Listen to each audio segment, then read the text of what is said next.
Баршаңызға сәлем достар, менің арнама қош келдіңіздер. Бүгін сіздерге ең танымал синнабон булочкасын 30 минутта жасалу жолын көрсетемін. Я достар, жарты сағаттың ішінде осындай керемет таттыны дайындаймыз. Ешқандай да ашытқыны қажет етпейді, және де 1-2 сағат оның ашығанын күтіп отыруды қажет етпейді. Өте дамды болып шығады. Міндетті түрде видеоның соңына дейін көріңіз. Ең алдымен ыдысымызға шекерімізді, пістемаймызды және де жұмыртқамызды салып, жай ғана вилкамен жақсылап араластырамыз. Кейін бөлме температурасында тұрған творогымызды саламыз. Пайызы маңызды емес. Қамыр қопсытқышымызды салып, сұйық массамызға аз-аздан қоса отырып, жұп-жұмсақ қамыр илейміз.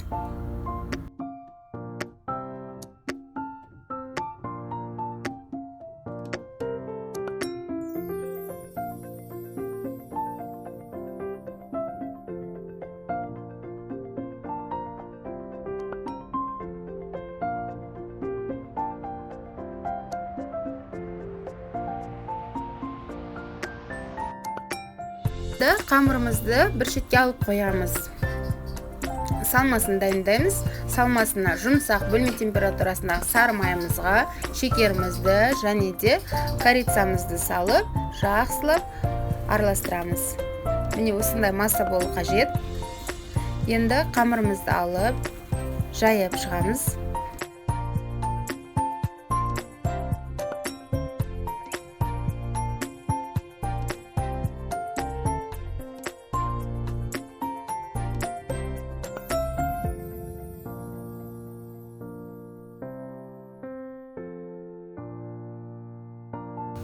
Енді қамырымызға салмасын жақсылап бір келке етіп жағып шығамыз.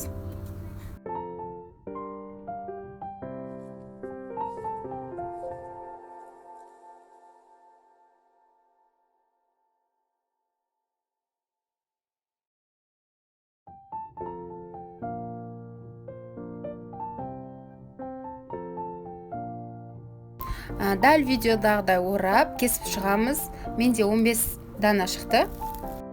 Енді қызып тұрған 170-180 градуста 25-30 минут пісіреміз, сәл қызарғанша.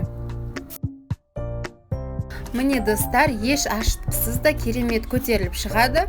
Енді бір шетке алып, бетіне жағатын жаңағы кремін дайындаймыз. Ол үшін жұмсақ сары майымызға сахарный пудрамызды қосып, жақсылап ағарғанша миксерлейміз. Кейін бұған творожный сырымызды қосып, тағы да жақсылап араластырамыз.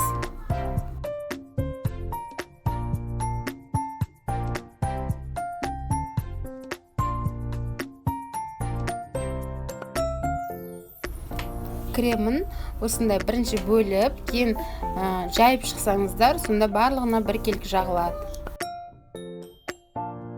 Достар, мен әдемілік үшін осындай бетіне орехтерді сеуіп қойдым. Бірақ бұны сеппесеңіздер де болады. Онсыз да дәмі өте дәмді болады.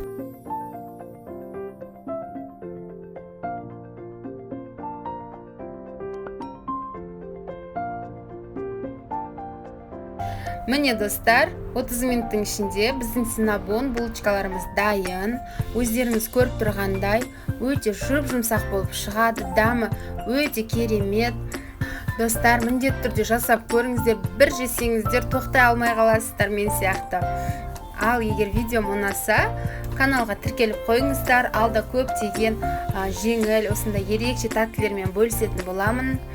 Сіздермен бірге болған Мира ас болсын. Келесі видеоларда көріскенше.